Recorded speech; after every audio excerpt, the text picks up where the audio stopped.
established a lot of relationship and communication with them, they became quite envious. Like, oh, how come I have that with them and they don't have that with the kids at home? And it time and some time would mean when I move up a grade with them, they realize that, you know what, if Miss Han could do it with not just one student, but 25 at a time, day in, day out, most of the day, year in, year out, something has got to give, right? So it took some time for them to kind of unlearn.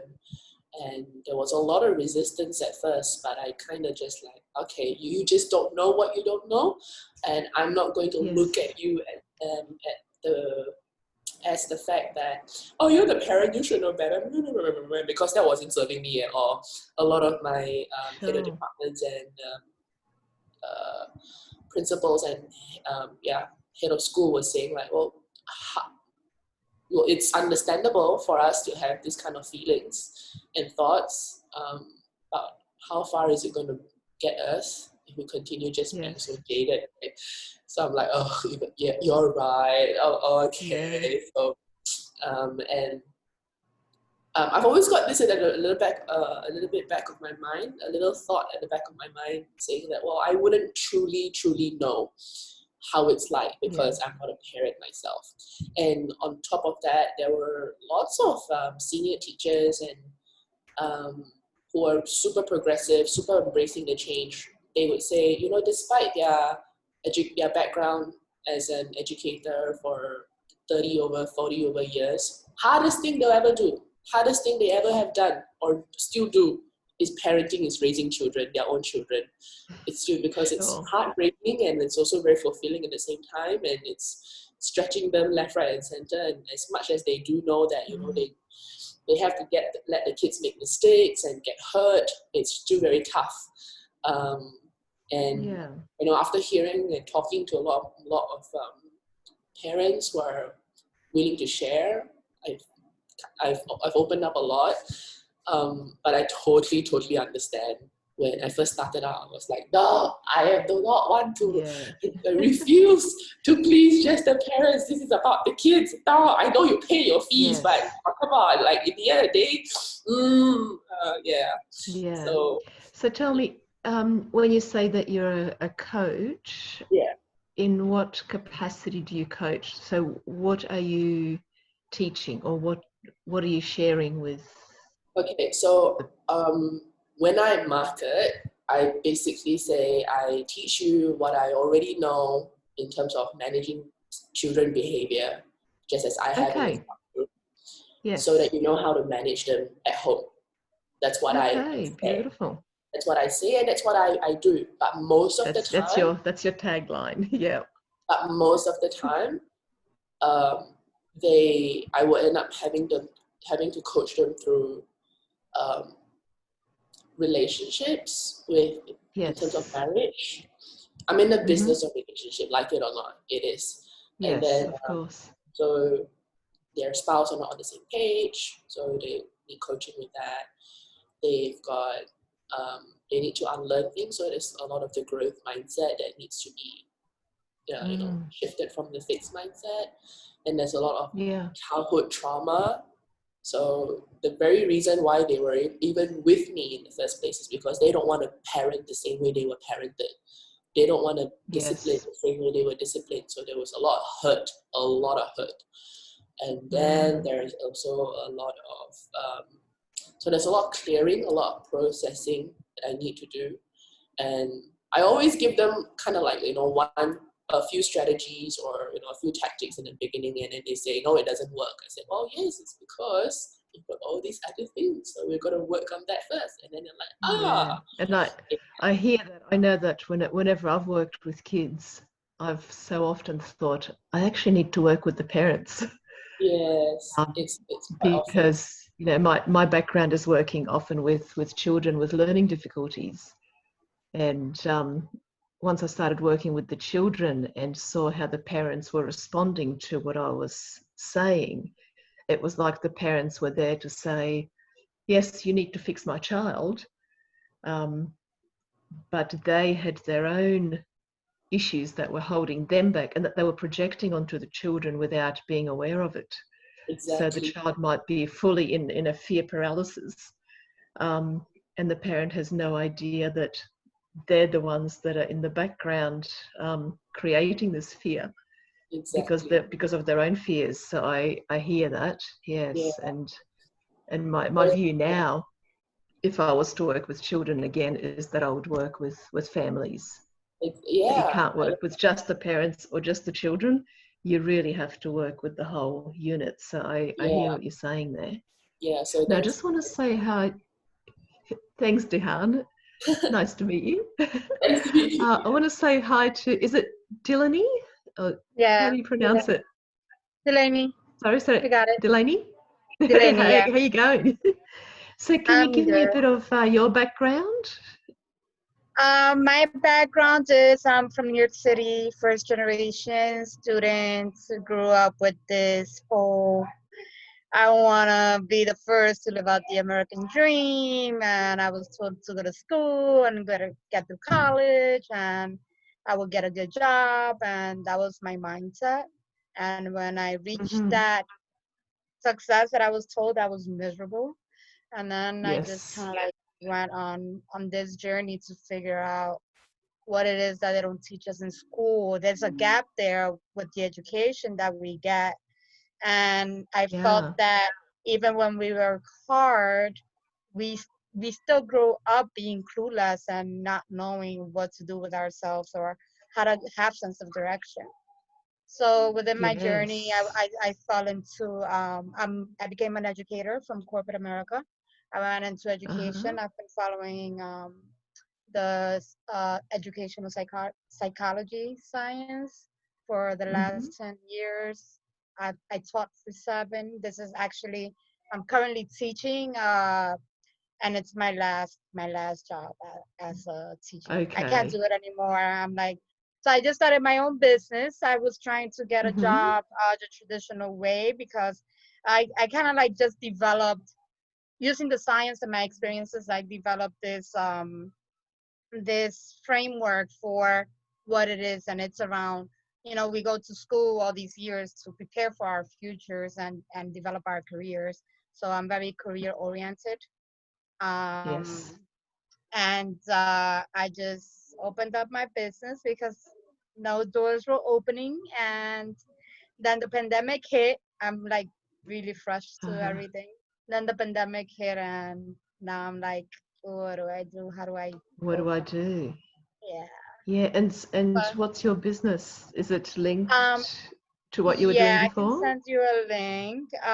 It's called Career Empowerment Odyssey, and Mm-hmm. it's really much focused on creating a mindset around how to build a career of choice or create a career of choice at this point because Yes, we're entering an era of creators right now. So, totally. uh, and that's pretty much it. Just recently, I actually had a workshop for parents and I actually enjoyed it.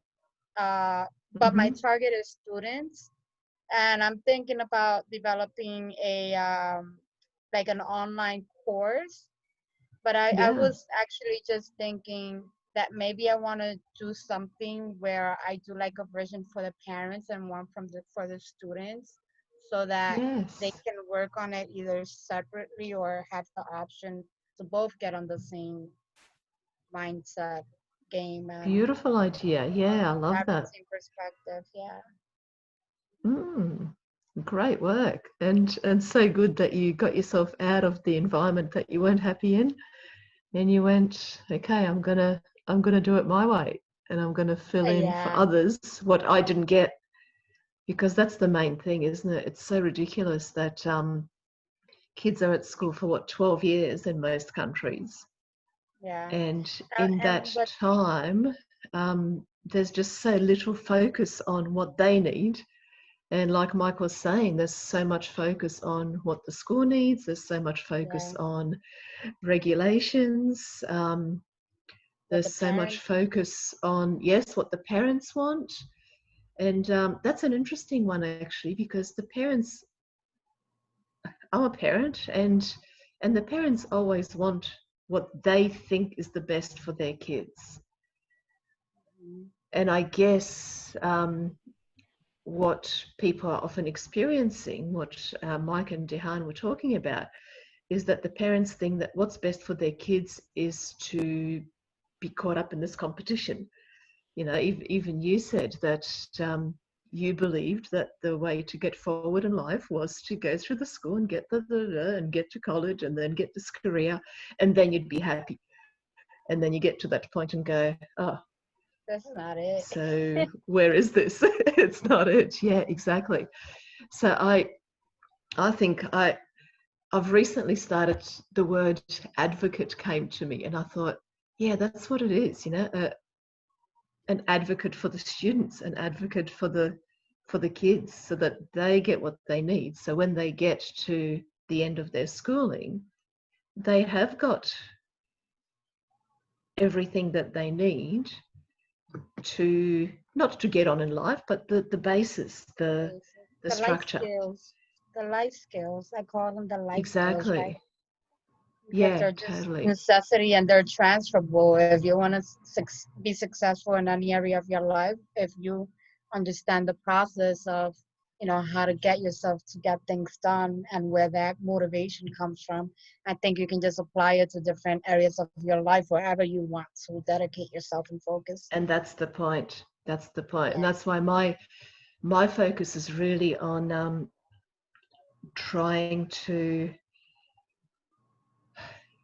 it's a very strong word, but get it through to the education system that the way forward is to build a strong base. So I'm a believer in, once you build a strong base, and this is what I think Nadia and Mike are doing a lot of, is working with the development from the roots up.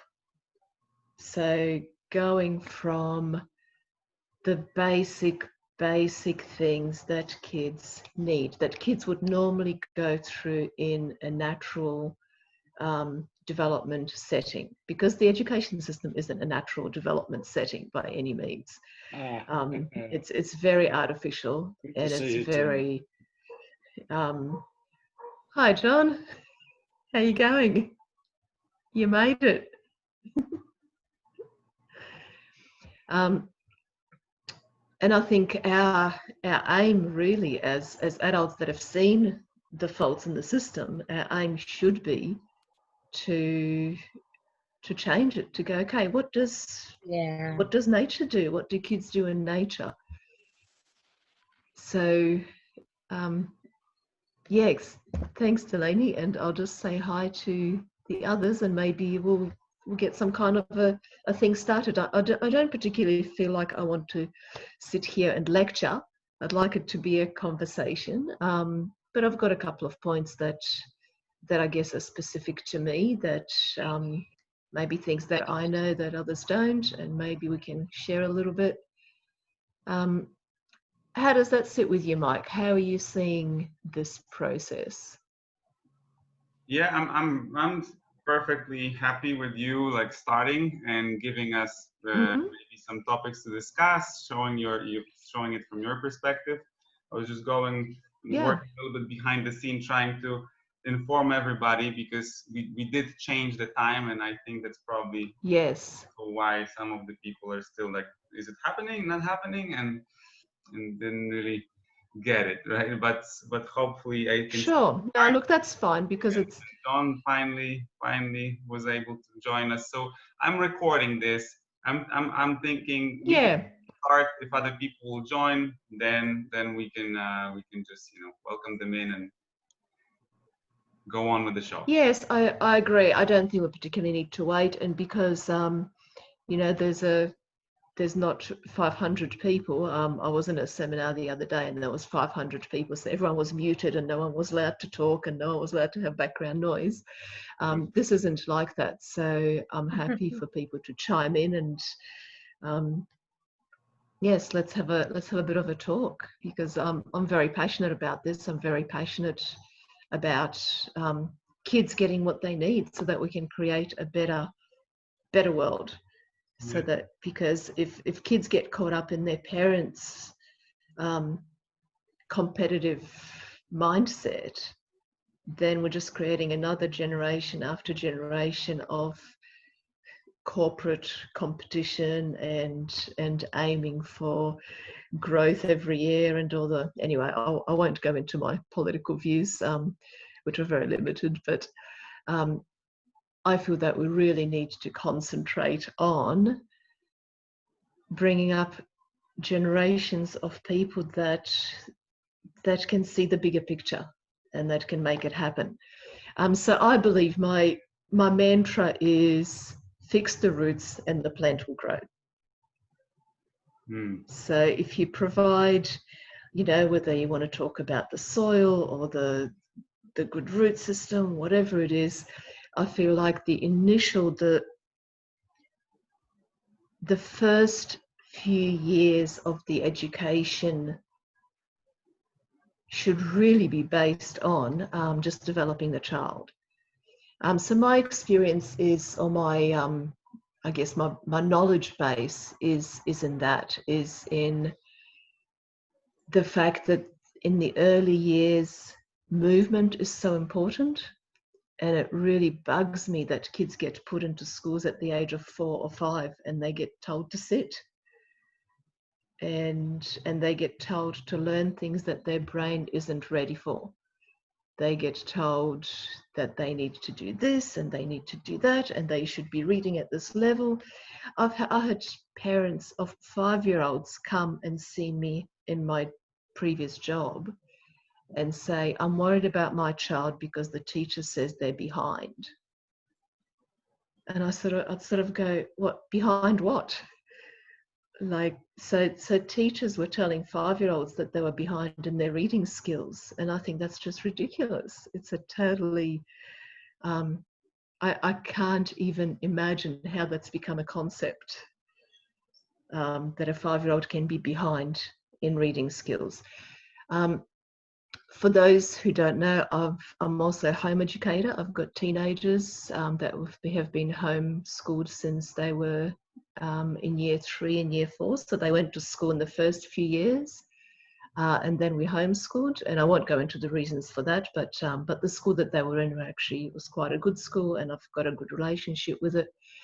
But what I've seen through that process, what I've seen through homeschooling and seeing a lot of other home educators, is that not only should a 5-year-old not be told that they're behind in reading, a 12-year-old should never be told that they're behind in reading.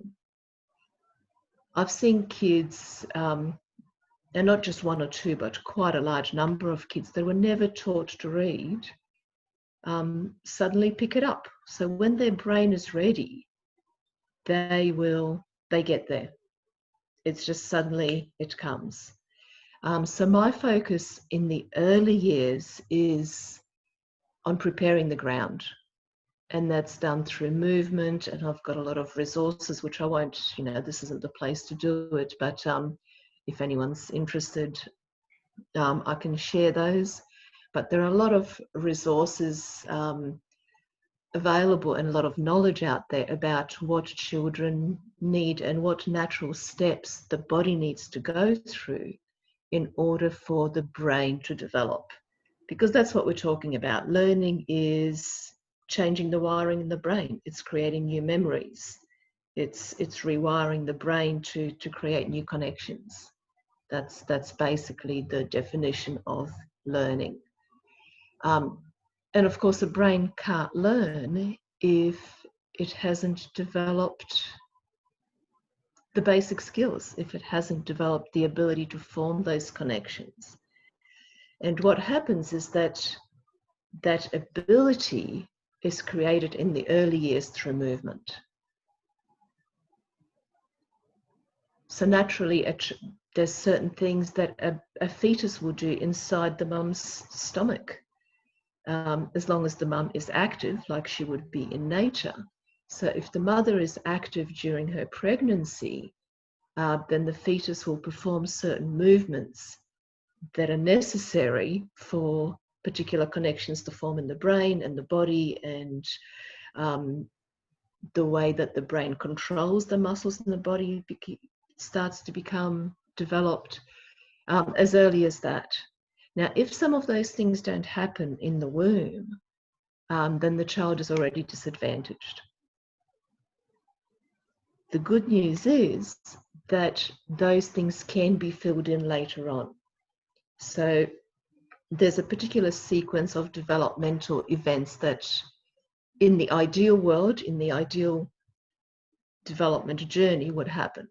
And of course, you know, life is life, and most people don't get the ideal developmental journey. But if we learn to listen to our bodies will tell us what we need to do later on in life to fill in those gaps. So at the age of 3, at the age of 4, at the age of 5 or 6, some kids are still really active. And if you've been in the education setting, you might see some 8-year-olds and 10-year-olds that still need to fidget and move, and they just can't settle. That's their bodies telling them that they've missed out on a developmental step somewhere way back that still needs to be filled in. Now, if that's not allowed to happen, if they're being told by their parents that they're being bad and naughty because they're moving around, if they're being told by the parents that they're not allowed to touch things, if they're being told at school that they're misbehaving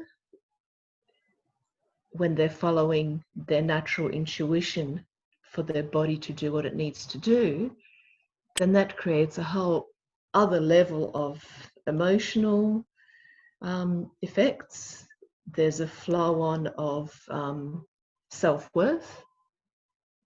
There's a flow on in how that child then feels about their parents, for example. So Dihan, if a child who naturally knows that they need to move because their body's telling them that they've missed this developmental step and they want to move, and the parent keeps saying, no, you're being naughty, what does the child think? Their natural response is to rebel against the parents, because the parents is stopping what their body knows is a natural thing that they need to go through. So all of a sudden the parent becomes the enemy. And same with the teachers. Mike, you talked, I think it was Mike or Delaney, I'm sorry, I can't remember, talked about the fact that you need to know, it was Mike when you talked about the Krishna school, that you need to develop a connection with your students, that as soon as you've got a connection with your students, they will lap up everything that you give them, that you pass on to them. What a surefire way to kill that connection. The Krishnamurti owner of the Krishnamurti school. Sorry. Ah, beautiful. He joined us. Hi there. How are you going? I could see your name up there. I can't see your picture, and I saw that you were muted. Nice to meet you, Hardik. Yes, nice to meet you too. And I'm not sure if you heard what I was saying before. I'm happy for people to chime in as I talk. So I'll give a little bit of a base of where I'm coming from, and then maybe we can have a bit of a discussion. So happy for you to come in whenever you feel like it. Yeah. Yes. So Tina, can I say something? Yes, of course. Who am I speaking with? Ah, hi, Dihan. Yes. All right. So, what you're saying about brain development, it needs movement in order to progress and everything. It's so true.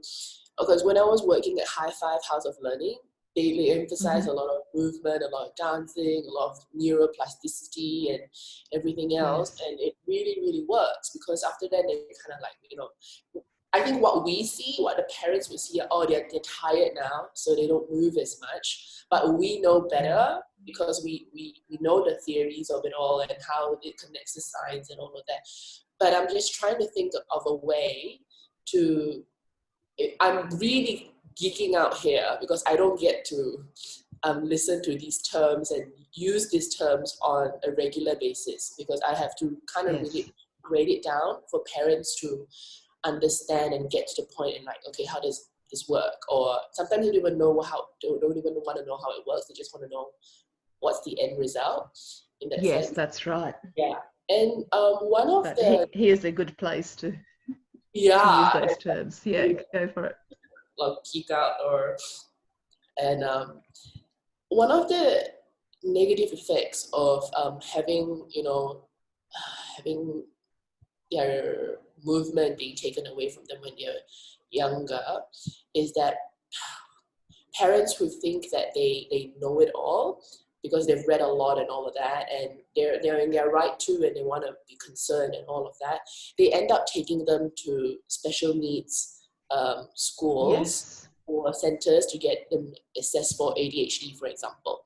And right here in Malaysia, we don't have a comprehensive list of recognized DSM-5 special needs assessment criteria.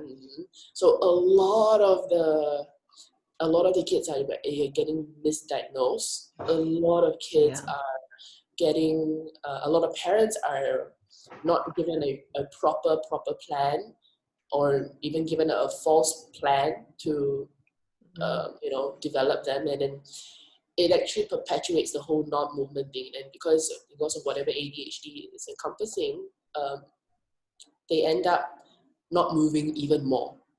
So even though the parents are saying, no, you can't move, and then now that the center, the special eds people are saying that you can't move as well, and it's really, really bad. And I'm just thinking, if this is something that we're going to push forward, my brain is just going to a state where, how do I do this, or how can we do this tactfully in a way where I wonder if is there a way where you can encourage the parents to to create a container for movement, to say, okay, for half an hour per day, you can, as long as you're safe, and so that's a boundary, as long as you keep yourself safe and you're not hurting anybody else, you can move in whatever way your body feels like. Because kids, there's a certain age at which they become self-conscious, but often if they've missed out on developmental steps earlier on, that age will actually get pushed back. So quite often, while the child is still needing to fill in some developmental steps that are to do with movement, because as we all know, as kids get older, they don't need to move as much, as long as they've had that experience at whatever age, as long as they've had the necessary experiences for their brain and their body to be happy and satisfied. So the way you could possibly package it to the parents is say, your child needs to, and maybe you could make it, I can't think of the words now, but you could make it sound, proper. Your child needs to perform certain movements for their brain development to complete. And their body already knows what those movements are if you just allow them to do it. Just say, put a time frame on it, half an hour, set a stopwatch and say, okay, from now until that bell rings, you can move in whatever way you want. You can touch whatever you want, as long as you try to take care to not break it. And see whether that takes off, see how that goes, so that the parents aren't thinking, oh my God, now my kid is going to demolish the whole house and hit everybody in sight. Sometimes, just on that note, there was two things I wanted to say. Sometimes that movement can be quite violent. So it's then up to the parents to create a safe container for that. So if the child feels like grabbing a stick and whacking something, find a stick, find a place, find an object that can be whacked. Sometimes noise is important. Sometimes it's important to, get some old plates or whatever and make a box that they can be smashed into. So there's always a way to create a situation where the body can get what it needs without it in a safe container, so that that behavior then doesn't spill out into spaces where it's harmful. The other thing I wanted to say was, there are children, my background is in working with the connection between the eyes and the brain, so vision. I don't know if you've been in supermarkets where there's kids that want to touch everything and the parents going, don't touch it, don't touch it. Children can't learn visually until they've developed the ability to know what things are without touching them. So young children touch everything. Even younger children put everything in their mouth because the tongue is more sensitive than the fingers. Okay, so what they do, if a child grabs an object and puts it in their mouth, they're actually feeling what that object feels like. And then as they get older, if they've had that experience, they no longer need to put it in their mouth. Their fingers learn that, oh, okay, that's what this feels like. And at the same time, while they're watching it, the connection between the fingers and the eyes and the brain develops. So if they've had the experience of being able to put things in their mouth and then later touch lots of things, their brain learns that when it looks like this, it's going to be smooth, it's metal, and it's probably cold, so they no longer need to touch it. Only once that skill has developed can they learn visually.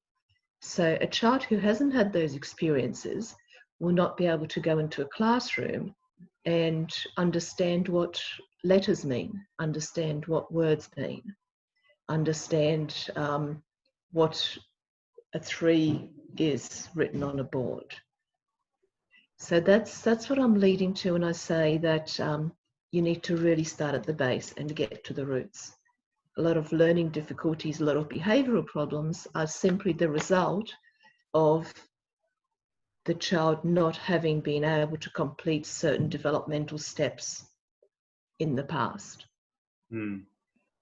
So as long as you can provide, as long as the parents, ideally the school, but at least the parents can provide an environment where those steps are allowed to complete. And of course, there's emotional things you talked about, having to release certain traumas and stuff like that. So I could talk about that for hours as well, but we won't today, so we don't go off topic. But if we just talk about simply the physical development and the development of the ability to learn and learning skills, all those steps need to happen in a particular sequence. And my problems with schools is that they tell kids what age they need to complete that step. And that isn't set in stone. So what I've seen in the homeschooling community is that those steps can complete anywhere at age 4, and some kids learn to read at age 4. Other kids don't complete those steps until they're 12, and that's when they learn to read. Yes, Mike, you were saying? No, I was just saying that the school is referring to age benchmarks, right? Like this age, this should happen. This age, this should happen. But it's just simply statistics, right? That they're referring to, not individual children. But I also wanted to exactly what you said before, and Dihan was mentioning it the same. When I came to Asia, I actually felt this even more. That there is a culture difference, and Nadia here will probably say the same thing. Like in Malaysia, for example, I see that a lot of parents, they don't really put a lot of attention to physical development. Like physical development is like, what is it for? They still don't have the idea what is the power behind it, and they're focusing a lot on academic achievements, right? What my child will learn in maths, in language, in social studies, in this and this and this and that. And the physical development is like, okay, you can add that as a bonus for something, but they don't really see that what's the connection between the physical development and mental development. Then you were mentioning a second ago about how the physical movement is affecting your brain, right? Parents have no idea about that whatsoever. We did a little research here in Asia. I'm not sure if you're familiar with the Dr. Wendy Suzuki. Yes, yeah. Right, so she's a neuroscientist who did a really amazing research on this, and she actually wrote a book as well, showing how physical movement and physical exercise is developing your brain, and how big of an influence it has on your brain, not on your muscles, not on your physical ability, on your brain, right? And this is something that we were like focusing on, but at the same time, we realized parents have no idea about this. They think physical is physical and mental development is mental development. There is no connection between the two, right? And that's what I'm noticing in schools, that things like arts, music, physical activity is being taken more out of the curriculum, and the academic is being stuffed more and more back in. And the message that I want to get across is that if I'll go into a little bit of detail in a minute, but if the physical development and things like rhythm, so music, is completed, then the academic comes so easily. It just happens. You don't even have to think about it. So I made some notes before I came onto the seminar, and things like, so the things necessary for a person to be able to understand concepts of reading, writing, and maths, which is your basic school concepts, they need six things. So they need to have an awareness of rhythm, time, space, pattern recognition, visualization, and intuition. Okay, so I can upload the notes that I've got onto the Facebook group. Yeah, I think that's probably easier rather than sharing my screen. I think it'll be if I uploaded the notes, because I wanted to put it all together into a format that I can then share with other people. So rhythm, time, and space. You cannot learn mathematics until you know how to divide time and space into sections. So it's impossible to fully understand mathematical concepts until you can have an idea of rhythm, which is a division of time into sections, into equal sections. You can't learn to read without developing skills of visualization and intuition. Because reading, if you've seen any reading research, reading is, good readers don't read every letter. Good readers see the pattern of what the word looks like, and then they guess about 3 words ahead. So without pattern recognition, visualization, and intuition, you cannot learn how to read. And how do you develop those things? Through play, through physical activity, through crawling under tunnels, all of that. You know, I'm preaching to the converted, I know.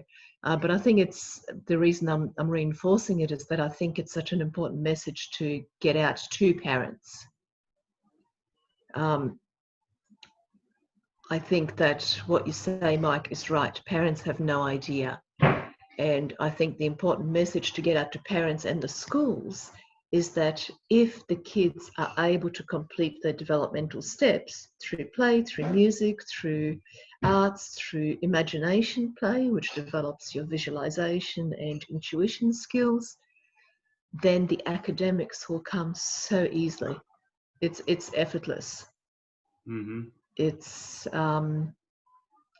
amazing, and I've watched it. You know, I was brought up academically. I taught myself to read when I was 4, and it always puzzled me how I did that. And I was very good at maths, and my parents are both Eastern European engineers, and what was rewarded in my upbringing was academic achievement. That's all that mattered. So I've looked into that. when I started homeschooling my kids, I was very much still set on that, that it's important. So I knew the importance of development, but I thought, no, it's still important. When I became part of the homeschooling community in our area, and it just so happens that it's quite large, so there's hundreds of kids. So I've watched these kids grow up, over the last 8 to 10 years. I realized that kids just learn all this stuff naturally, that learning actually happens without any effort, that the best learning happens without any effort. So there was a period in my life when I was starting a business and I was homeschooling my kids, and we were supposed to follow a particular curriculum for that grade. I was starting a business, a whole new business. I had no time to be sitting there with them going, oh, let's see what's on the curriculum. So what we did was we had a farm and we had my business. So my kids just came with me. We built chook pens, we built a veranda, we started a business. They were answering the phone, they were dealing with clients, they were dealing with money. At the end of the year, we had the review, the homeschool review, which happens. And about 2 weeks before, I went into a huge panic. I haven't even looked at the curriculum for the entire year. I pulled out the curriculum for our area that I was supposed to follow, and guess what? We'd done it all. Just by living life. I went, oh yeah, we did that. We did triangles when we were doing the chook pen, and we learned about addition and subtraction and angles and all of that when we were building the veranda. And they interacted with the local community because they were at work with me, and they became interested in family history at that age. So we did all of that, and I realized that the curriculum actually is written to follow natural development. So somewhere along the line, someone did sit down and go, oh yeah, at around the age of 8ish, kids become interested in their family history, and it's just natural. And look at that, it's in the curriculum. At around another age, kids become interested in how they fit into the community, and look, it's in the curriculum. So I feel like there's a disconnection. So even though the knowledge is there of what the natural steps of development are, somehow in the school system it becomes forced onto the children, and that's where it all goes wrong. That's where the connection gets lost. That's where kids start to rebel. They start to jack up and go, oh, they're telling me I have to learn this. So I feel like a better way to approach it would be for the adults to step back and observe. And we would probably find that the kids naturally become interested in, they naturally become involved in, they naturally want to explore the exact areas that we want them to explore. So that was a bit of a long monologue from me, but it is a passion of mine to try and somehow change things.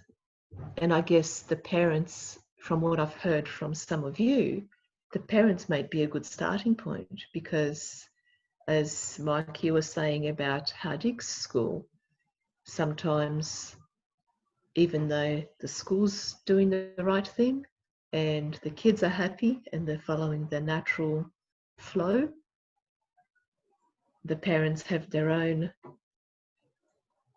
very probably well-directed or well-meaning agenda, but it's an old agenda. It's an agenda from a time when they grew up, which doesn't apply in today's world. And that's difficult. Yes. So yeah, so what you mentioned, I think that's the case of Hardig's school, right? When they are focusing on students mostly, and they have problem with the parents, right? Coming with the parents on board and following this thing. But the same thing happens in IB schools, right? They do have, just like you mentioned, the curriculum is not a problem. right? Because it is at the end of the day thought through, and they did have research. They based it on research, right? But the thing is that everybody needs to be on board with this, right? Because you can have a different Yes. perspective of looking at this curriculum and these stages that needs to be covered, right? And you're going to focus on, Yeah. okay, the specific, like I need to do like this activity right now, or this skill practice right now, and you start thinking about artificial ways how to implement that in your classroom. That's where you're getting lost and frustrated, right? Because That's am right. I going to be able to, hit all these targets in a given time or not, right? I'm thinking that this is pretty much why I was also frustrated in the school, right? Because, okay, curriculum and theory is great, the one Yes.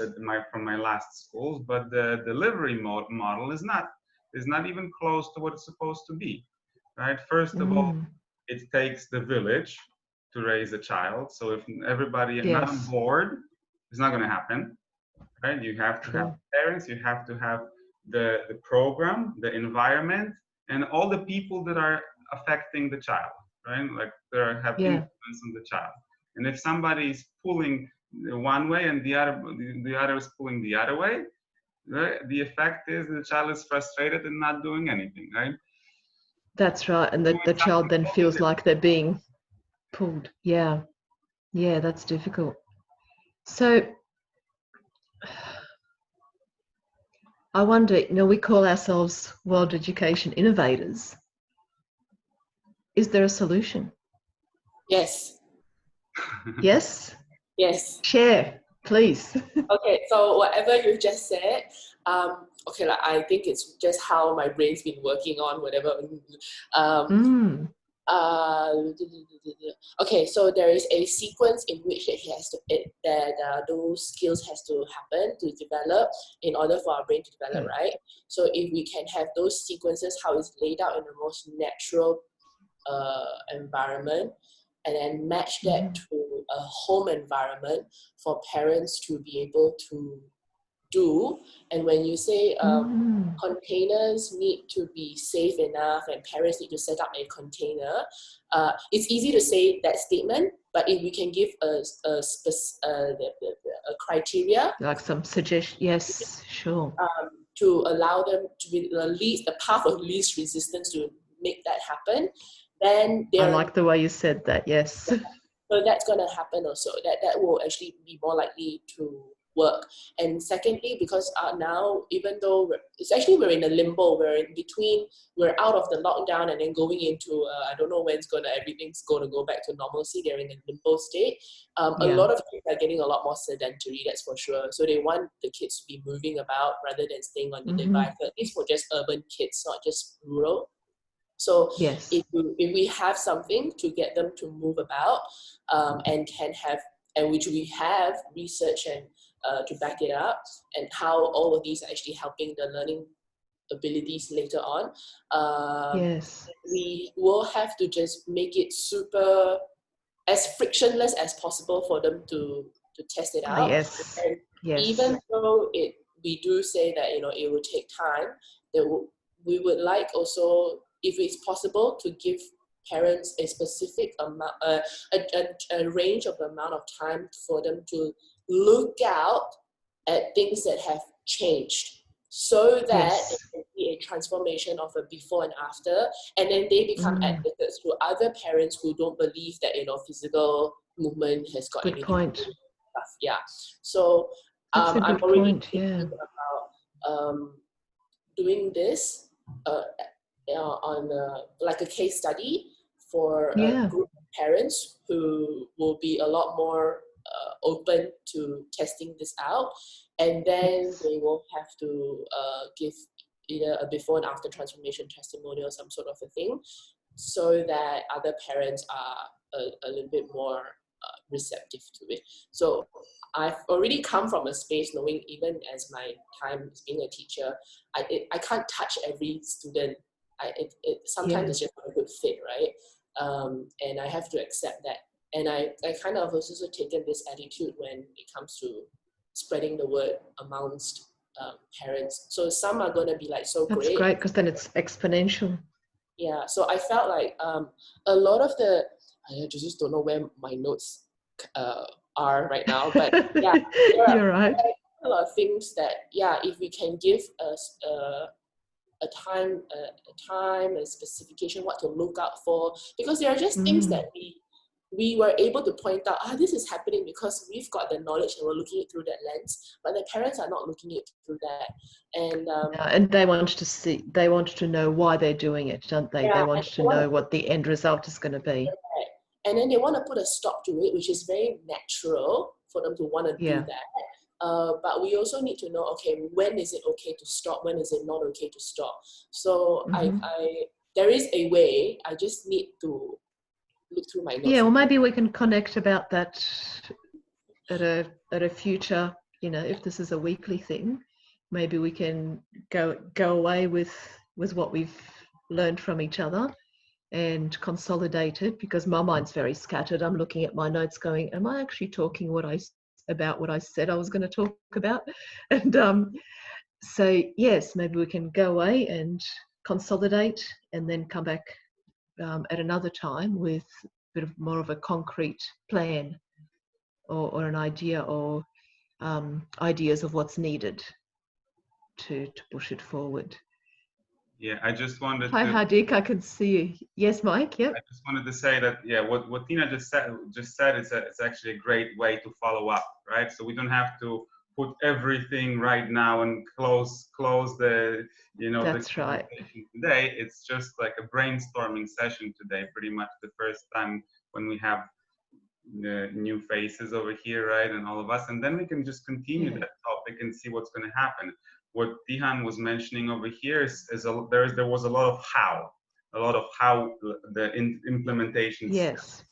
right now where I come from, and from a business point perspective, I tend to think about things like this. First, we need to think why for us, what's why for us, but also what is why for the parents, right? That's right. This yes. is where we're hitting the wall right now, because we're only talking to them about how and what to do, right? But they still have no clue why they should do it, right? Why this is the best and the only way to give your child a chance to reach the full potential, and not something else, right? And I'm thinking, well, that's simple answer. Awareness is the step number one, right? Not telling them what are the steps, how to do it, what to do, but basically just give them the idea, if this is what you need to do, because just like you mentioned, the natural development, right? Let's go back to nature. Let's see how other things are growing. Like how is it happening? Go back to research, like Dr. Suzuki is saying, what is the connection between the physical world and your brain, right? How your brain is seeing the world outside, right? We know that the brain is the world is just a perspective of, like, what she said. It's just a vision of reflection of the world that your brain has, but actually the contact is your body. If there is no body between, there is no connection with the world. Your brain can't see the world. Your eyes see the world. Your brain can't touch the world. Your hands are touching the world, right? And so if we give this, it's like when you compare this to the business point, you have this, they tell you about these cold market, hot market, right? And warm market, right? And all of the parents right now, I would say 90% of the parents this is a cold market. They have no idea about, like, all these things that we're talking about over here, right? And we are approaching them, and we're starting to tell them what to do and how to do it. Would you agree? But you would need the why. And I like Tihan's idea of oh, sorry, lost you there. Yeah, I was just saying that if we take a step back, right, and think about, okay, so how do you convince the cold market to actually be interested in all of that we're saying over here? What's that? And possibly it is through word of mouth, like Tihan was saying, pick a few parents that will respond to the why. If that there will be a percentage that we can convince, that we can say, look, if you do this for 6 months, your child's learning abilities will increase, say, by 3. I don't like to put a number on it, but that's what I've seen. You know, from my work when I was doing physical exercises, specific activities with children for other issues, the parents would come back and say, "Oh, all of a sudden their learning is so much easier. They're more confident. They can communicate better." There was lots of side effects of using movement. So if we can convince enough parents of the why, if we can convince enough to take it on board, just because we tell them or we show them some research that doing these things will result in their children's academic achievement improving, naturally and without effort and without resistance, then possibly the word would spread. Yeah, I would say. How do you feel about that? What would you say is the next step after that when it comes to, we're still at the why, right? So we're still not having masses following us. We have this, like, let's say, test group, right, of the parents. They already okay with this, that they want to try. And I'd say, if you again compare this to the business world, the next step of the process is give them the proof, right? So what will be that proof? What is our promise that we can give to them, right? And then for example, you said maybe after 6 months this and this will happen, or whatever else, right? So, but this has to be like very specific, right? Because they need that proof, right? If they will hop on board as a test group, like we have the research, we have the knowledge, we have the specialists, and we want to try and show you how that's going to work for your children, right? And they want to know, okay, so if I do this, what's going to happen? What will be my end result that you promise today, right? I would promise that their children will learn easier and their behavior will improve. And how would you like measure that? How do you measure? Well, let me think on that. I can see Hardik wanting to say some things. Yeah. Go for it. Continue? Okay. So this is a problem that we are working on this year because we have faced a sudden setback, and we were trying to track back and see why that happened. So yeah, this is exactly what where we found the problem. So it's about the adoption, and there's something called the law of diffusion of innovation by Everett Rogers. So he talks about a typical bell-shaped curve where you have the innovators who start this kind of an ideology, like these the educators here, and then you have the early adopters, the people who already are dissatisfied with what is going on, and they are looking for a different kind of a solution, and they are exploring. So these are the people who you would normally find at social service. Oh, so was this already discussed, or Mike? Sorry? Was this already discussed, or it was one of the points that we are going to go ahead? No. I just that was from another session, but okay. That's your angle as well. Yes. So yeah, that is exactly the curve that I was talking about. So we have the innovators, then the early adopters, then the early majority, and then the late majority. So the late majority is quite hard to convince. Early majority gets convinced by the early adopters. So if the early adopters are shown this proof, the proof that you're talking about, that they learn faster, they learn quicker, and they think on the feet, and they are more alive, so to speak.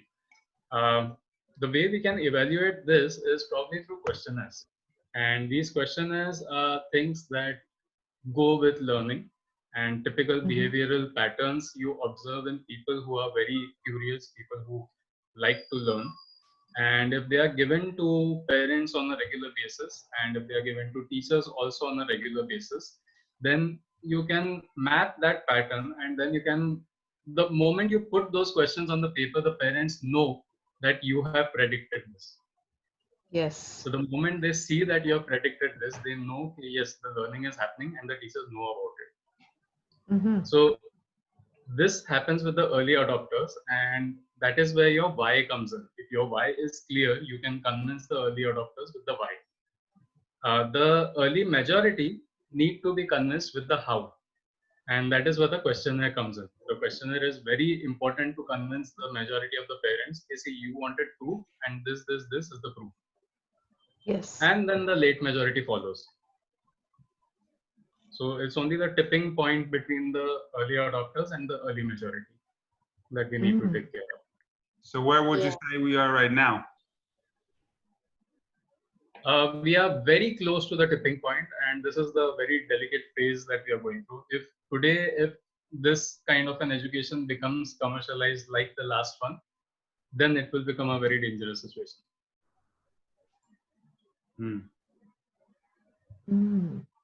I'm seeing that the education system is trying to change in some way. In Australia, at least, the people that I speak to, it's like there's a feeling that something's wrong, but they don't quite know what to do about it. So the local school that I spoke about, that I have a relationship with, and I know a lot of the teachers there personally, they say to me, yes, we're moving in your direction, because now children, what do they call it? So instead of having particular subjects, it's called project-based learning.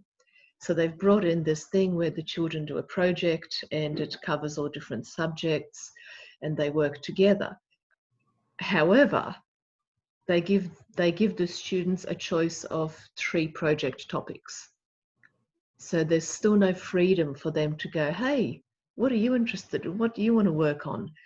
So there's still this this feeling of it being forced, of the learning being forced. Mm-hmm. And what I would love to see eventually is for adults to let go and notice that, hey, look, kids are learning anyway. Yeah. This is what I was, you know, there was a at the beginning. There was a what was that? Sorry, Mike? No, I just said that this was something that I was referring to at the beginning when you asked me what is working for the schools. But we need to make sure that even right now, the education system is not like a monolith, right? Because we have the government schools, we have the alternative schools like Hardick schools, we have IB schools, we have international education, and they are in different places. And on this journey, like I said, you mentioned right now the project-based learning. So let's say IB schools right now, they're one step ahead of that, and they're called inquiry-based learning. When the projects are coming from the students themselves, right? Right. That's a step forward. But then you mentioned, okay, the next step after this is for the adults to let go. Right, and I don't see that happening even in international schools, because if let's say I want to tell them, okay, so I'm going to take my kids across the town to that park, because in that park there are some plants and some stuff that we discussed in the classroom, and they all want to go, and I hear no, but security reasons, no, but they can. It's too far. No, it's the traffic. No, it's this. No, it's that. No, because we have some other things lined up today, and it's just can't happen, right? And they're coming up with all. So there's fear. So there's fear. Cannot happen, and they call themselves. Because you know what? What I noticed, you just reminded me that what I noticed when I did a presentation at our local school, and I spoke about the fact. I was speaking with teachers, with only primary teachers, and most of them were, up to age of about 9 years old. And I suggested, what would happen if they've got lots of resources at the school. They've got lots of toys, lots of blocks, lots of different things that the kids can interact with. I said, how would it be if you just let the kids explore and you watch, you observe, And I bet you that by the end of the week, they will have met all of their markers that you need to tick off on your thing, and how much easier it would be for the teacher to not have to teach, to just observe and maybe come in every so often and facilitate, maybe come into a social situation and guide. And what I found was there was fear, that the immediate thought was the teachers would go, no, it will be chaos. And that's totally untrue. I've seen 50 homeschool kids in one space, everybody free to do what they want.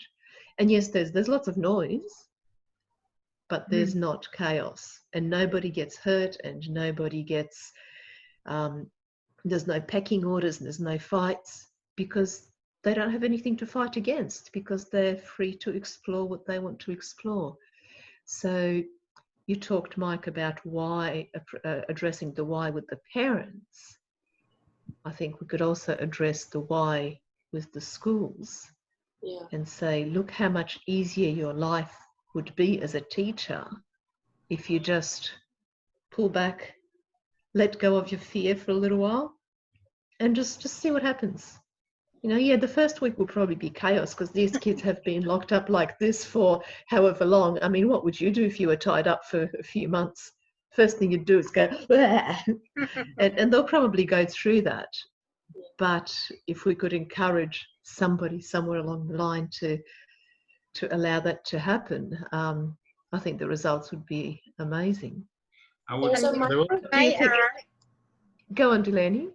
No, I feel that the current system, it instills learned helplessness, and I think what you're saying, it really pulls away from that, because there's so many students that if you're not telling them what to do, they have absolutely no idea what to do. They always need to be told, and that I think that's definitely the way the system is set up. That's teaching kids to be like that. So.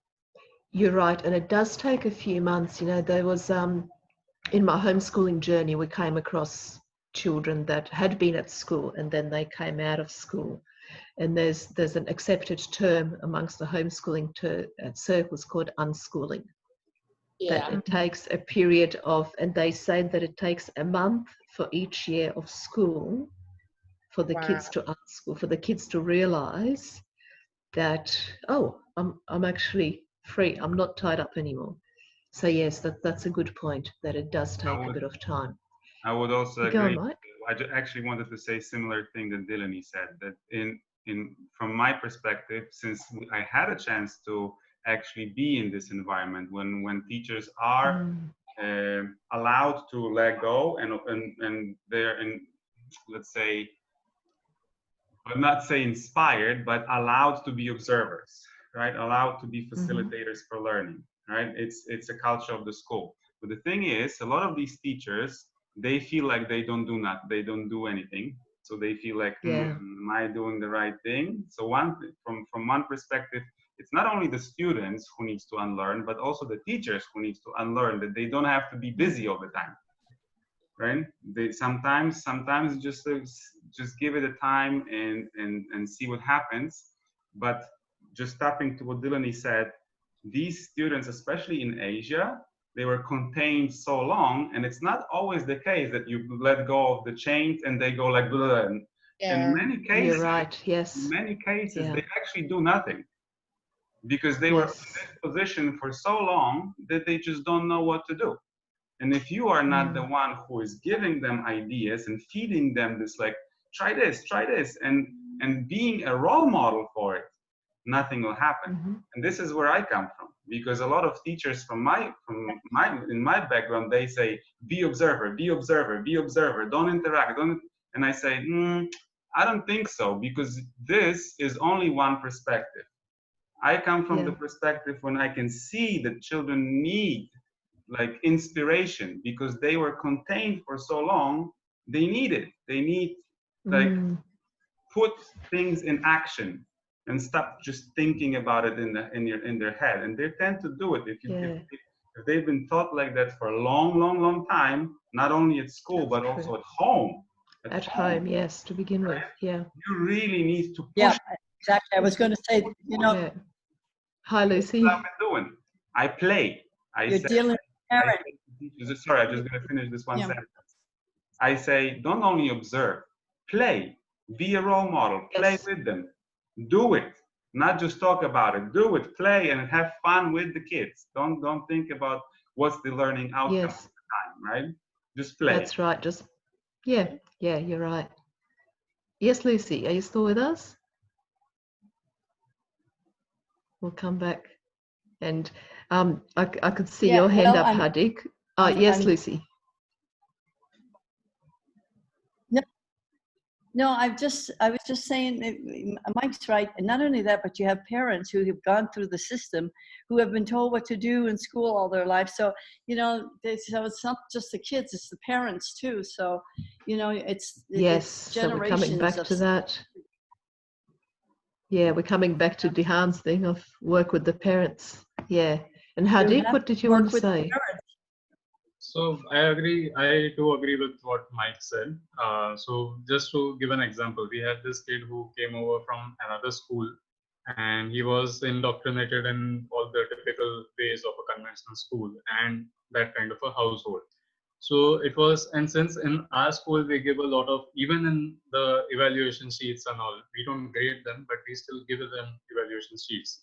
So in that, there are a lot of open-ended questions where the children have to think and write independently. There is nothing, no matter is given for them as a reference, except for their own life and experiences.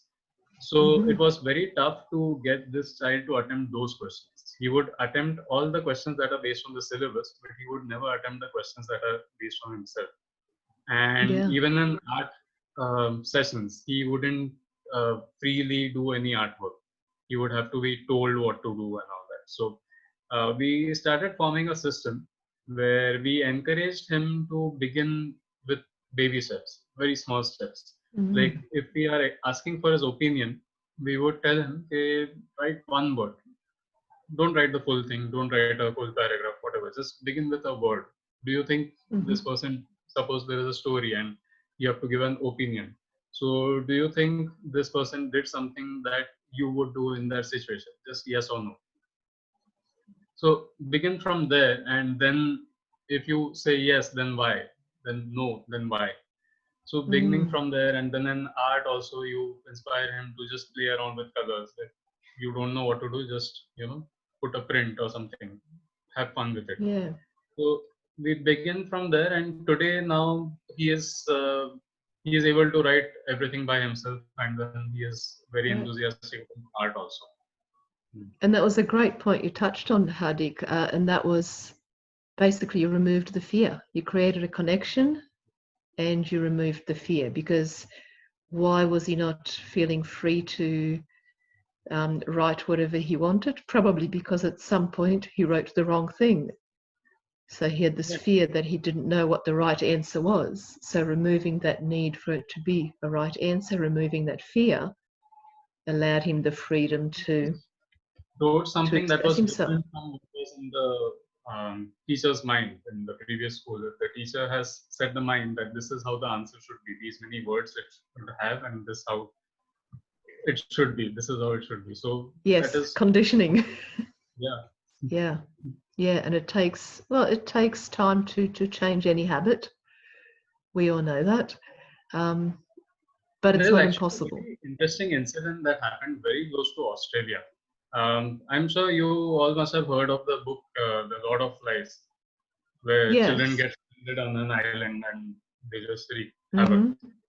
So very close to Australia, a few children were stranded on an island. The same situation happened, but within say 2 days or so, they realized that the only way we can survive is so there was no adult between them. They actually did get shipwrecked, and they stayed on the island for almost a year, and they survived. Yeah, and I think that's the whole point, that kids will learn what they need to learn when they need to learn it and when they're interested in it, regardless of what we do. And using force, well, what does that do? It causes the opposing force. So then you end up with emotional problems, you end up with resistance, you end up with misbehavior, avoidance issues, because there's this whole expectation put on the children that they need to achieve this at this age. So if they feel they can't meet that expectation, well, they'll misbehave. They employ avoidance tactics. They go, hey, look over here, I'm the class clown, because they don't want you to look at the fact that they can't read as well as you expect them to, or whatever it might be. So yes, yeah, it's an interesting thing that when we let go of our fear to allow them to do what they need to do, then they do okay. But I also see your point, Mike, in that sometimes guidance is needed. So these are the things that I felt were the roles of an educator: observe, guide, facilitate, mentor, and provide the 3 I's: ideas, insights, inspiration. So yes, sometimes kids will sit there and go, I don't know what to do, but to just come in with an idea or an insight and go, hey, I see you're doing this thing over here. I wonder, and set them on another path. And inspiration. I think that what you're doing could lead to something bigger and better. So yes, when I say step back, I don't mean just leave them to their own devices, and if they don't know what to do, that's their problem.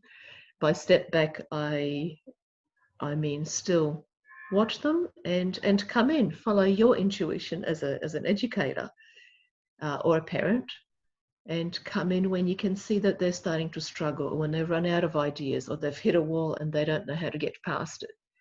That's how I see the role of the parent, the educator, the carer, the adult. Yeah. I agree 100% with what you just said. From my perspective, what I would add to it is that when you're guiding, right, you don't have to have expectations from this. Yes. Guidance. Yes. It can be like it's more like a facilitating the play, right? Facilitating the Definitely. learning. So that means you don't necessarily have to have certain expectations, which is what's happening with many teachers who are teaching in inquiry-based programs. Whatever they do, they still want to some learning outcome right away, right? Okay. So you think they're trying to justify their own existence? It might be the case, yes. And if you think about it from the parent perspective, it's even more so, right? Because the parents have all the expectations from their children, like they should learn this, they should learn this, they should be like this, they should be like that. And it's not just them; this outside world is influencing their thinking, right? Yeah. But and I think Dihan would probably agree with that. They don't look at them. Right? Okay, so if you want your child to be whatever, are you this? Are you this thing? Or are you like this? What you want for your child to be? Right? Yes. Are you the lifelong learner? Are you playing? Are you inquiring all the time, even though you're 50 or 40 or whatever? If you're not, then your teaching is empty. The kid's not. You're telling me to do something and you're not doing it. Right? That's and true. I'm so glad. I'm so glad that conscious parenting is on the rise right now, and Dr. Shefali Safari is championing that. And while that's happening on a global scale and inching forward, there's a micro schooling is really happening right now in Malaysia. So Acton Academy, I'm sure you would have known, Acton Academy, founded from Austin, Texas. We've got a micro school here in Malaysia that's been about, I think, 3-4 years, going into the 5th year, and they are the early adopters that Hardeep were talking about, and and the way they were doing it was really different, and it was really inspiring. And they're still at the part where they haven't caught up to the early majority. It's still at the early adopters phase. And when Acton Academy Malaysia here started out, it was Acton Academy Austin, Texas is 10 years. So they've only started it for 10 years, and it's only coming to ripple out to us. But what I'm finding comforting, at least to know, is there are people who are doing whatever they could in their capacity in the education space And it is entirely possible. And all of the good stuff that we're talking about, getting teachers to be facilitators, to be guides and all of that, that's exactly what they do as well. And I know very early on when I had when I went through my teacher training, they were already telling us that we've got to play the role of a facilitator. And I felt like training at the time was so important for me, and the professional development that came after that, or the non-existence of professional development, in my opinion, in my experience, had really helped with what role do I play? What role? Not everybody was really clear about what role they were meant to do, and they were flexible enough to kind of like put on different hats at the same time. Until it was shown to them that it was possible, and they're like, oh, actually, I didn't need to be all up in their faces. I could actually just take a step back, and it is possible, because now you tell us to take a step back, but you don't know what to look out for. It's really, really hard. But sometimes just having like a shoulder-to-shoulder talk with the parents and say, you see, your kid, when he does that, this is what I see.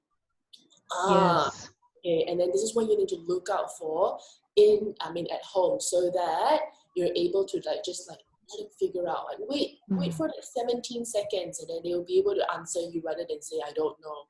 Just give them the time. So it's an uphill battle, but sometimes it's also very rewarding, but sometimes it's also super jaded. I can imagine. But I wonder, you just gave me the idea of, would it be, it almost seems like someone needs to model that behavior to the teachers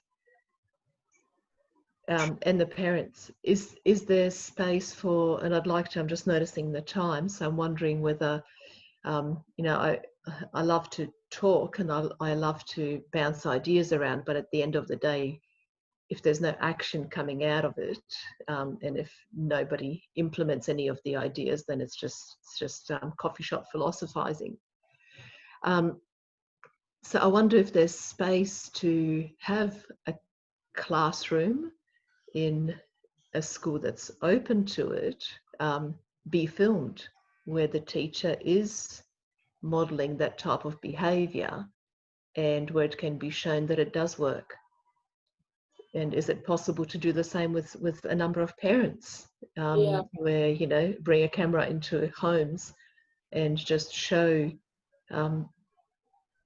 how it's done, and that it works, the why, Mike, and the proof. So that's my thoughts. Mirror, the two-way mirror they have in interrogation. So some schools have that. Some schools have that for some classes, for parents to observe how the kids are actually the total opposite of what they explain to the teachers are.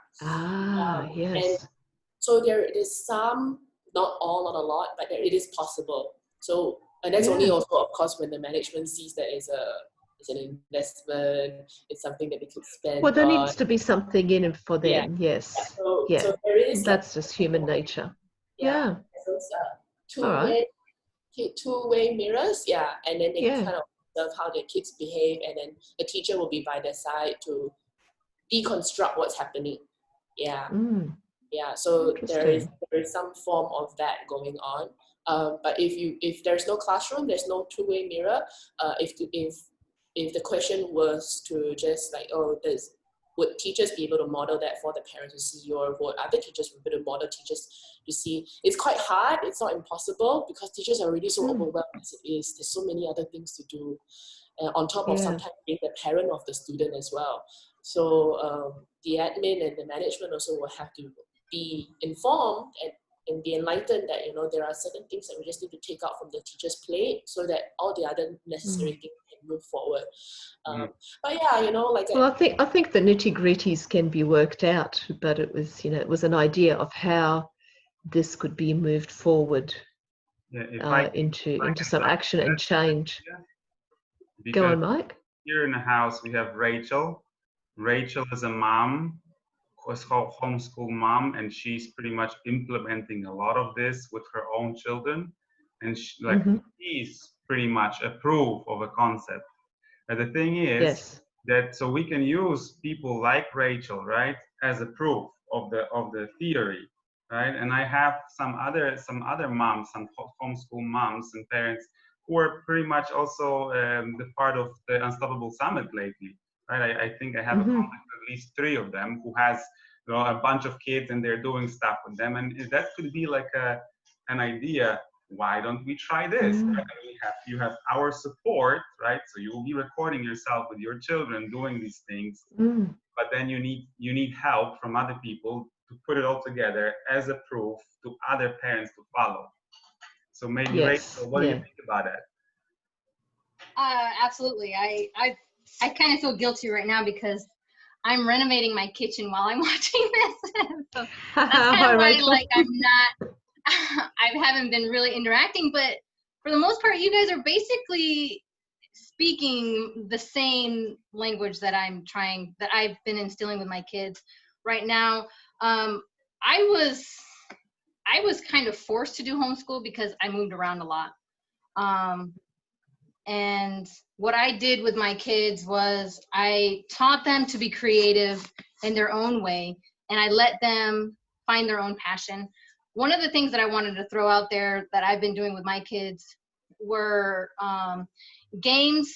Well, you guys talked about physical activities to help do, what's that called? Cross lateral movements. Yes. Kind of help your one side of your body to cross over to the other side, and it kind of helps bridge those stems in your brain to kind of cross-reference in the brain. Well, you can also do that with games and thinking games, and so I've been doing a lot of that. And I'm teaching, and you guys mentioned earlier about patterns, teaching your kids to see patterns, and that's called polymath thinking. And with a polymath thinking, you can, if you had a polymath mind, by learning patterns, you can use the now I can't even think because I've been so busy cleaning in a different space. But yeah, you can so you can transfer math into piano. You can transfer the piano into karate, like, because there's patterns. If you see these patterns, it's easy. Like, it's easy to learn any subject that you can think of. And exactly, and that's the thing about creating those early brain connections, and then you can pick anything up. You can take it anywhere, because as you say, it's all the same brain networks that are being used. Right. So I have a daughter. Little tweak here and there. Yeah. So I have my oldest daughter. She's 14, and she's already written a novel. And she's working on her second. And my second daughter, she loves coding. And my son, he loves anything that has to do with animals and the environment. That's what he loves, that kind of. I'm not sure what he's going to be, but it's going to deal with animals. Ranger Nick.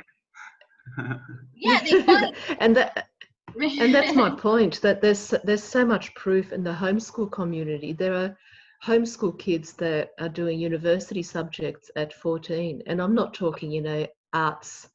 They're doing science, maths. There's a few that have got into medicine at the age of 16. So it's the academic side does not necessarily need to be developed. Right. If we develop the neural networks, when they get into academics, they can cope. Yeah. They find their own strengths and they work on that. And I mean, I have a daughter who's more advanced in math, and and I have a son who's, not my son, my only son. He's, he may be behind in math, when it comes to what everybody. But again, behind what? Yeah. Exactly. An abstract standard. Yeah. Yeah, but you name any animal and he'll spout out 10 lists of facts about an animal. You know what I mean? So it's just they find their own personality, but you also teach them how to recognize patterns in whatever field. Like, so Emily sees patterns. She can compose a sentence in so many different ways. It's amazing. And then you teach her how to switch patterns when it comes to, you know, karate or anything. They're into karate right now, but yeah. it could be And even, she's she really can into apply dance that. even. Yeah. So Yeah. it's interesting how you can train your brain to have a polymath mind with movement. Yes. And I think that's the whole point of the thing that we're all really trying to get together, is that if we focus on developing the person, so their emotional well-being, their self-awareness, and then developing the brain connections, then everything else falls out of that. Everything else just comes, and it's easy. And you're right. If I can just stop you for a moment. Yes, go on, Mike. I hate to stop the party, but we do reach our time capacity for today, and I wanna make sure that we're not taking the time of your weekend that you have for yourself, maybe, or some other things that you need to do. So how about we wrap it up in maybe next 5 minutes? And maybe Tina want to like summarize the whole thing, or maybe you have some other things that you wanted to share, and we can keep on discussing these topics in a group and have some more ideas for future sessions to come. Okay, yes, Mike, if I can just take 10 seconds. One thing that you guys had talked about is how, what was that, Mike? I'm just saying, let's give it 5 more minutes, and then we can continue later on in the next session. My main focus is I want to target teachers and parents, and it's hard to change the school system, but it's easy to implement a sub curriculum, something that you could just add in, so parents who have kids who are in public school can do these games, or these, I call them games, but these you know, just kind of unwind them down and help them in a supplement curriculum, instead of having to try to climb Everest and change the school system. Yes, yeah, I see your point, Rachel. It's a hard thing to change, and maybe like Hardik was saying before, the first step is to go through parents, or just a couple of schools, a couple of parents. Dihan also mentioned it, and then that knowledge can spread, because I think it's already spreading. You know, it's that global consciousness that a few people find out, and then more people find out, and then what's it called, the 100 monkeys effect. All of a sudden everybody knows it, and all of a sudden it's the normal. So I think what I'd like to finish off on, I'm looking at my notes, and even though my mind's quite scattered and I go off on tangents, I feel like I've covered most of what I said in the summary we would talk about. So I think what I'd like to finish off on is, let's all think about action steps. Let's, before next time, have a think about what can we do. We're all in different positions, we're all from different backgrounds, we're all dealing with different parts of the system, because it is a system, a social ecosystem. If everyone could think of one thing that they can do to try and implement this change and spread it, even if it's not, each one of us can't spread it to the whole world, but each one of us can spread it to a small portion of the world, and maybe between us we can create something that could be a bit bigger than each one of us can do separately. Yeah. I would say you don't have to answer now. Think about it, right? We're still in the yes group. I meant before next week. Yes, we're still in the group. Keep on communicating even between the sessions, right? We don't have to wait until the next session. If you have some good ideas, you can drop them down, or and then that can actually become a next topic for the next session, right? Yes, percolate. Nice one, Hardik. If I could tap into Yes. what Tina said, one thing is to think about what we can do, but the second thing is to think how we can help each other doing it, so we can have Yes. the support of a team behind. Yeah, I'd love to see maybe in the Facebook group, because I got to connect with some of you, but there are some that we haven't heard from. Just, you know, a little intro of who everybody is and who they're dealing with, whether they're an educator or a parent coach or a school owner, innovator.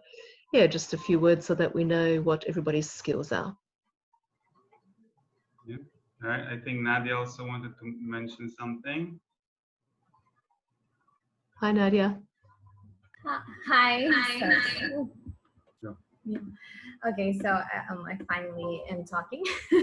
I just want to share a little bit based on my experience and what I feel might work for us to try. And I know we can't change the whole world right now, but we can start off with building relationship with parents. I think that is very important. I understand that a lot of teachers and educators don't like building relationship with parents. They don't like talking to parents. But from my experience, I do like talking to parents and share my opinions, and I like to know what they are thinking about as well. And from there, when you build relationships, it's also possibilities that they will understand what you're trying to do in class or in anything, and then they will follow you, you know, because when you have relationship, they trust you and then hear you, and then they want to do it together with you. And that's what I've been experienced. And up until today, even I left my old school, the ones I went with Mike, and the parents are still contacting me because we have the relationships and trust. So I think that is also very important to, you know, start off. So that's spot on. And you're modeling just like an educator needs to develop a connection with the child for the child to absorb the information. You need to develop a connection with the parent, and then you've got that community. Takes a village to raise a child. Yeah, exactly. So that's from me. Beautiful. Thank you. Thanks, Nadia, and I look forward to hearing more from you next time. Well, will do. Will do. Beautiful. Over to you, Mike.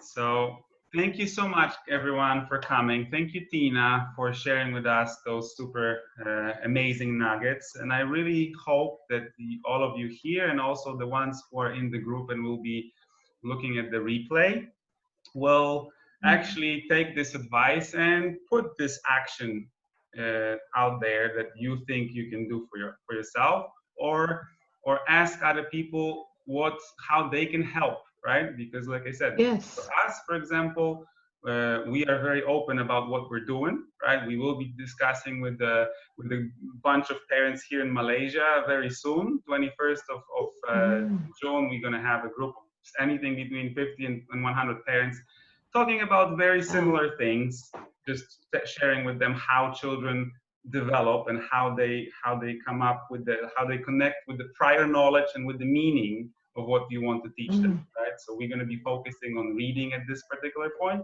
but it's actually the same for everything else, right? And we will be doing that. I was already just the other day talking with Dihan about maybe if we have this connection with this parents from this portal, maybe we can just, you know, cross what's the word, like